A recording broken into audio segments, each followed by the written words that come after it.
Media commerce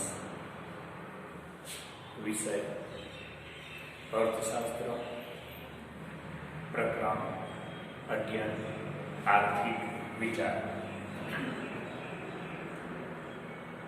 मानव जीवन અને માનવીની આર્થિક પ્રવૃત્તિઓ જેવી કે અર્થવ્યવસ્થાનું સંચાલન કરવું, ઉત્પાદન કરવું,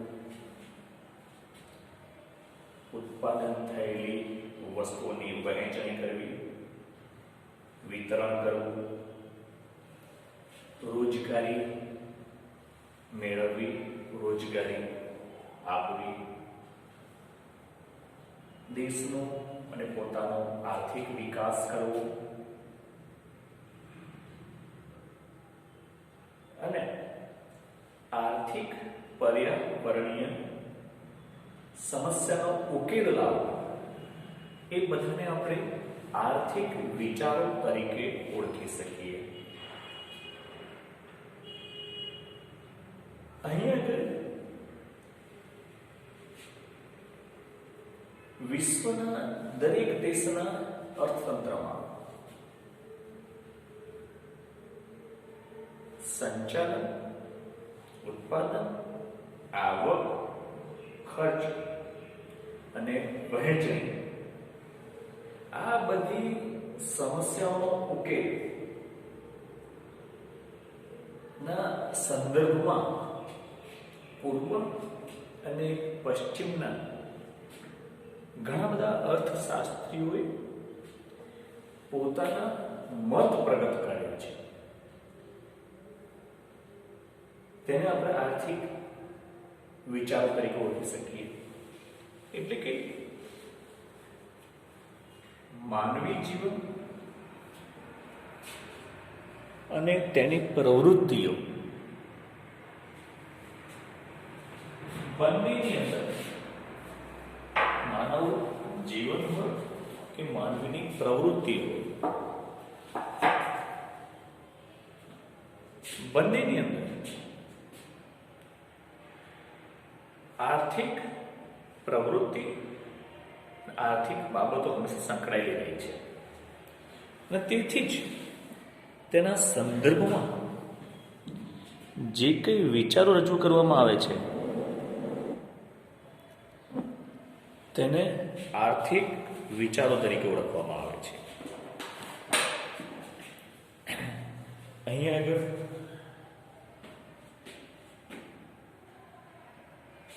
એડમ સ્મિથ ના મત મુજબ અર્થશાસ્ત્ર એટલે સંપત્તિનું શાસ્ત્ર. તો એડમ સ્મિથે અર્થશાસ્ત્રને ભૌતિક બાબતો સાથે વણેલું છે.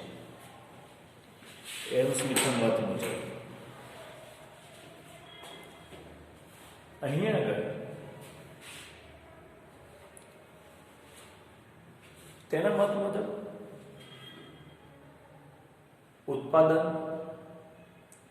વહેંચણી, વપરાશ અને વિનિમય, આ બાબતો સાથે તેના વિચારો સંકળાયેલા છે. જ્યારે પ્રોફેસર આલ્ફ્રેડ માર્શલના મત મુજબ, તેના મત મુજબ એણે માનવ જીવનના કલ્યાણને લક્ષ્યમાં રાખીને આર્થિક વિચારો રજૂ કર્યા છે. માર્શલ એવું માને છે કે અર્થશાસ્ત્ર દ્વારા માનવીનું કલ્યાણ થતું હોવું જોઈએ. જ્યારે પ્રોફેસર રોબિન્સન એ અછત અને પસંદગીના સંદર્ભમાં પોતાના આર્થિક વિચારો રજૂ કર્યા છે. જ્યારે પ્રોફેસર કેઇન્સે ખર્ચ, આવક અને રોજગારીને લગતી સમગ્રલક્ષી બાબતોને ધ્યાનમાં રાખીને અર્થશાસ્ત્ર સમજાવવાનો પ્રયત્ન કર્યો છે. તો આનો મતલબ એ કહી શકીએ કે જ્યારે પશ્ચિમના અર્થશાસ્ત્રીઓના અમુક અર્થશાસ્ત્રીઓ ભૌતિક સંપત્તિને પ્રાધાન્ય આપે છે, જ્યારે કેટલાક અર્થશાસ્ત્રીઓ માનવ કલ્યાણને ધ્યાનમાં આપે છે, તો કેટલાક અર્થશાસ્ત્રીઓ વસ્તુની અછત અને પસંદગી. એટલે અહીં આગળ દરેક અર્થશાસ્ત્રીઓના મત મુજબ અર્થશાસ્ત્રને જે કઈ સમસ્યાઓ છે એ સમસ્યાઓના ઉકેલ દર્શાવતા શાસ્ત્રને તેઓ અર્થશાસ્ત્ર તરીકે ઓળખે છે. અને સ્વાભાવિક છે કે અર્થતંત્રની સમસ્યાઓ ઉકેલવા માટે ખાસ કરીને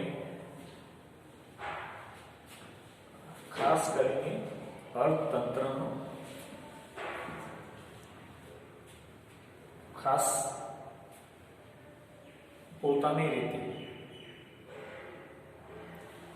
સમસ્યા સમજાવવાનો, ઉકેલવાનો એ પ્રયત્ન કરે છે.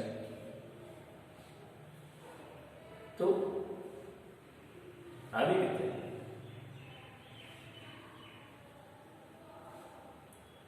અર્થશાસ્ત્રને પોતાના વિચારો રજૂ કરવા માટે અર્થશાસ્ત્રે પ્રયત્ન કર્યો છે. એની સામે કેટલાક ભારતીય ગ્રંથોમાં પણ અર્થશાસ્ત્રના સંબંધિત વિચારધારાઓ, દાખલા તરીકે મહાભારતનું શાંતિ પર્વ, મનુસ્મૃતિ, શુક્રનીતિ અને કામદત્ય નીતિ, આવા બધા ગ્રંથોની અંદર પણ ભારતીય વિદ્વાનોએ આર્થિક બાબત અંગે પોતાના વિચારો રજૂ કર્યા છે. આ આર્થિક વિચારોને ધર્મ, તત્વજ્ઞાન અને નીતિશાસ્ત્ર સાથે ઘનિષ્ઠ સંબંધ જોવા મળે છે. અને આ બધા આર્થિક વિચારધારામાં ચાણક્યનું કૌટિલ્ય અર્થશાસ્ત્ર એ ગ્રંથને અગ્રસ્થાન આપવામાં આવે છે. એ કૌટિલ્યના અર્થશાસ્ત્રના જે વિચારો છે તેને પ્રાધાન્ય આપવામાં આવ્યું છે. ભારતની અંદર રાજાશાહી જ્યારે અર્થવ્યવસ્થા ચાલતી હતી તે સમયથી ને વર્તમાન સમયના સંદર્ભમાં આ બધા આર્થિક વિચારો રજૂ કરવામાં આવે છે. એમના મુખ્ય આર્થિક વિચારની અંદર કૌટિલ્ય, ગાંધીજી અને પંડિત દીનદયાળ ઉપાધ્યાય, આ ભારતના આ ત્રણ વિચારધારકો છે. તેમના મત મુજબના અર્થશાસ્ત્રને વધારે પ્રાધાન્ય આપવામાં આવે છે અને તેમની દ્રષ્ટિએ અર્થશાસ્ત્ર અહીં સમજાવવાનો પ્રયત્ન કરવામાં આવ્યો છે. બરોબર વિદ્યાર્થીઓ, પરંતુ અહીં આપણે માત્ર ગાંધીજીના આર્થિક વિચારોને ધ્યાનમાં લેવાનું છે. આપણા અભ્યાસક્રમની અંદર ગાંધીજીના આર્થિક વિચારો છે, તો આપણે ગાંધીજીના આર્થિક વિચારો જોઈશું.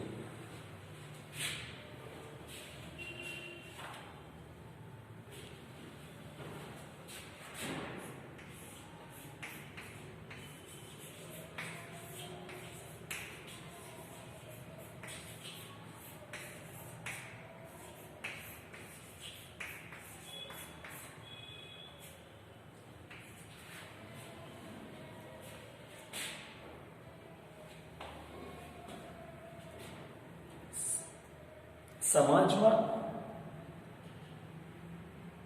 પરિવર્તનની પ્રક્રિયા સતત વહ્યા કરે છે. એટલે સમાજમાં પરિવર્તન હંમેશા થયા કરે છે અને તેથી જ સમાજના વિકાસ હોય અને તેથી જ સમાજનો વિકાસ થાય છે. અને આ જે વિકાસના જે તબક્કાઓ આવે સ્ટેપ બાય સ્ટેપ થાય છે, એક સાથે થતો હોતો નથી. અને આ વિકાસના દરેક તબક્કે કોઈ એક વિચારક પોતાના વિચારો સમાજમાં સમાજ જીવનને અસર કરે છે. તેને સમાજના રાહબર તરીકે ઓળખવામાં આવે છે. શું ગાંધીજીના જે વિચારો છે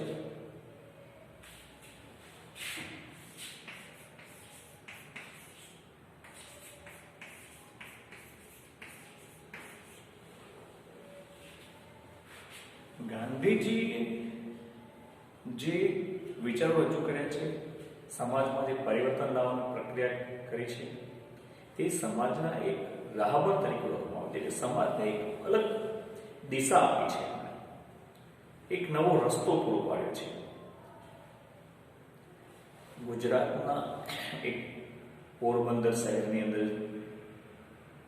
જન્મેલા મોહનદાસ કરમચંદ ગાંધી, જેમને આજે આપણે મહાત્મા ગાંધીજી તરીકે ઓળખીએ છીએ,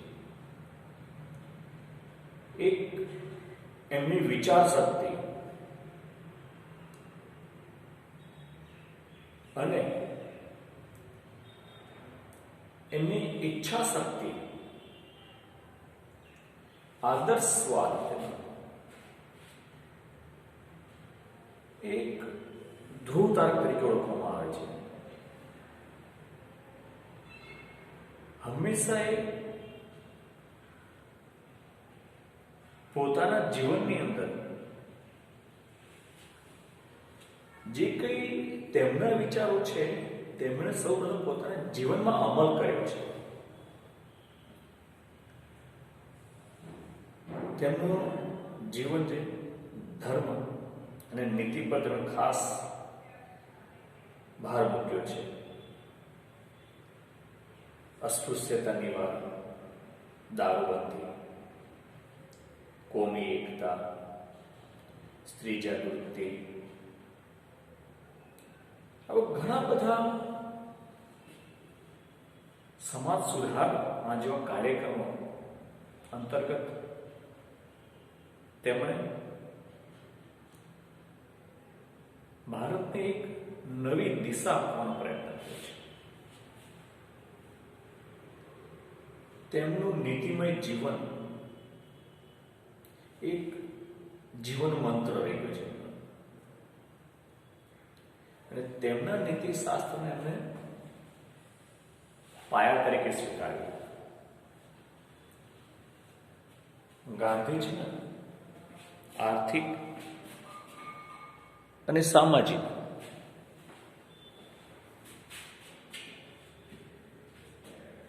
રાજકીય જીવન અંગેના સામાન્ય દર્શન ઘણી વખત ગાંધીવાદ તરીકે ઓળખાય છે. પરંતુ ગાંધીજીએ અર્થશાસ્ત્રની જેમ કોઈ વિચારસરણી આપી ન હતી. Kautilya, Adam Smith, Marshall, Robinson, એમના મત મુજબ એમણે કોઈ વિચારસરણી આપવાનો પ્રયત્ન કર્યો નથી. આપણે ગાંધીવાદ કહીએ છીએ, પરંતુ તે ગાંધીવાદ એવું કે છે, ગાંધીવાદ જેવી કોઈ વસ્તુ છે જ નહીં. અને એવું કહેતા હતા કે મારી પાછળ કોઈ સંપ્રદાય મૂકીને જવું નથી. મારે કોઈ નવું તત્વ, નવો સિદ્ધાંત સુધી કર્યું છે એવું મારું કોઈ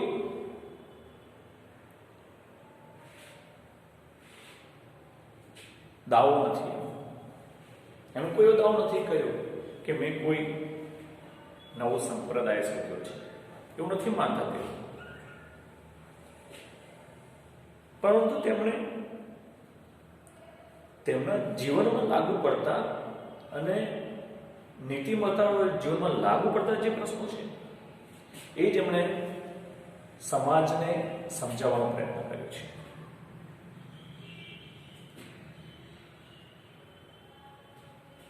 તો ગાંધીજીના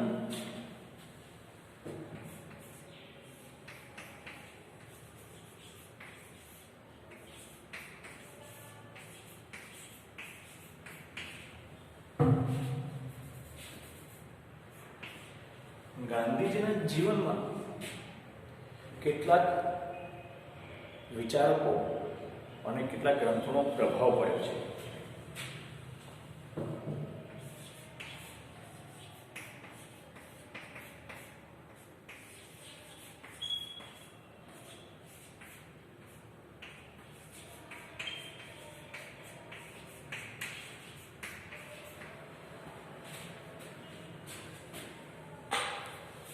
ગાંધીજી એમનું જીવન જ આમ અમેરિકન ચિંતક થોરોનું પુસ્તક એમ જે લખ્યું હતું એમનું સાદું જીવનને ઉચ્ચ વિચારો, જે બ્રિટનના જ્હોન રસ્કિનનું પુસ્તક On to the Last, જ્યારે રશિયન મહાન તત્વચિંતક ટોલ્સ્ટોયનું પુસ્તક what shall we do then, ત્યારે આપણે શું કરીશું. આવા આ ત્રણ વિચારકોના એમણે લખેલા ગ્રંથોને એ ગાંધીજીના જીવન પર પ્રભાવ પાડ્યો છે.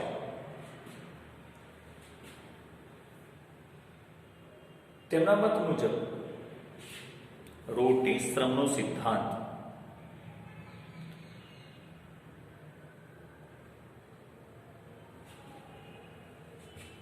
એમણે એવું કીધું કે